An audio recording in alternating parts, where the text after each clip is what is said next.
The continued rise in popularity for equestrian sport at all levels has seen an increased determination to find ways to maximise performance.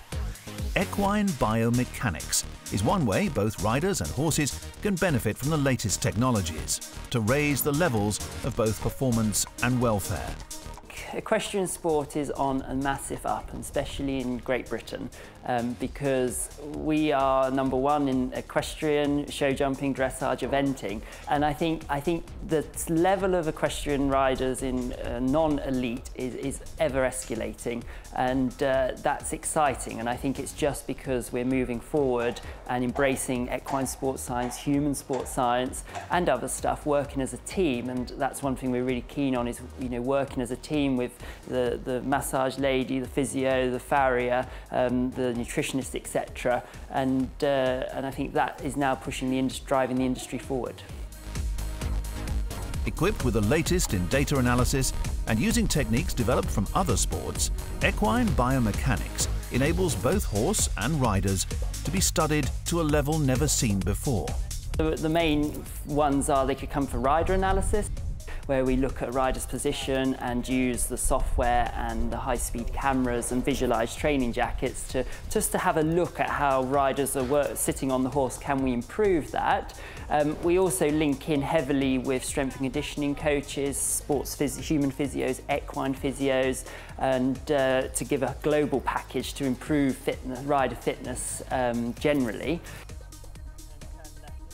It's easy with the jacket and the software to actually see the lines of the body that you should be riding to, and certainly in my case what I'm not doing correctly. And it's the only way. If you're riding around with sort of dark coloured clothes, you can't see, even looking in a mirror, you cannot see how you're supposed to be sitting compared to wearing this jacket. And seeing it in slow motion is so much easier. You can see every twist, every turn, every little inch of crookedness. It's making me much more aware of my own body and not just focusing on how the horse is going. It's very easy to come out, train the horse every time and forget that you've got to train yourself. We also do motion analysis on the horses, so we have a look and see, can we improve horses' movement by altering shoeing, we do lameness evaluations, soundness evaluations. So we've just captured the footage using the high-speed camera, and what I'm currently doing is joining all the dots up the markers we put on the horses. And what this does then is it tracks all of the points, and from here we can measure how much each joint is flexing, the speed at which it's flexing. And we repeat this several times. We've watched the horse go past 3 or 4 times. For all of our trials, we always capture 5 passes left and 5 passes right, and we will track the forelimb and the hind limb, and from there get a complete picture of how each joint is moving, comparing left and right to see if there's any asymmetry and potentially any weaknesses that we can then speak to the farrier physio about, and then we repeat the process again to see if those weaknesses have reduced, stabilised, or indeed got worse. So now we've automatically tracked it, and what that does is creates a trace, and then the interesting bit is actually looking at how each joint is behaving or how it's moving. So we have what's called the angular analysis, so we can have a look at specific joints. So I'm going to have a look at the Fetlock Motion.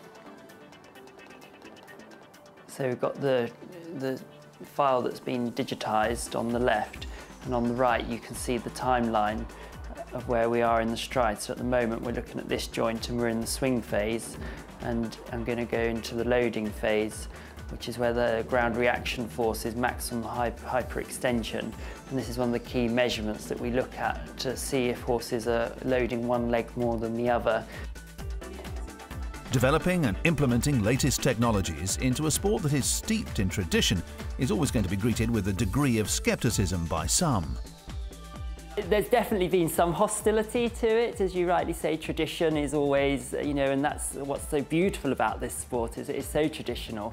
But one must be mindful the demands on the modern sports horses are so high, and we have to help these equine athletes as much as we can, and sports science is becoming a huge part of a huge toolkit for most equestrian bases.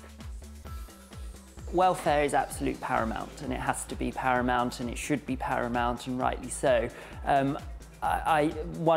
When we do any research project or whenever we look at a horse, the first thing is welfare. How can we make this horse's job easier? How can we make him more comfortable? And if we can't fill that brief, we don't go further, because welfare of what these animals do has to be at the forefront.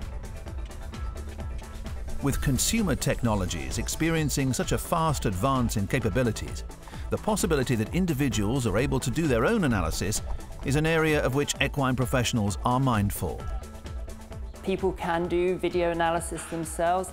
My slight concern with that is we must be careful with the data output, and data in the wrong hands is dangerous, and that's a little concern of mine with the technology shift that we have over the last 5 years with smartphones becoming so sophisticated.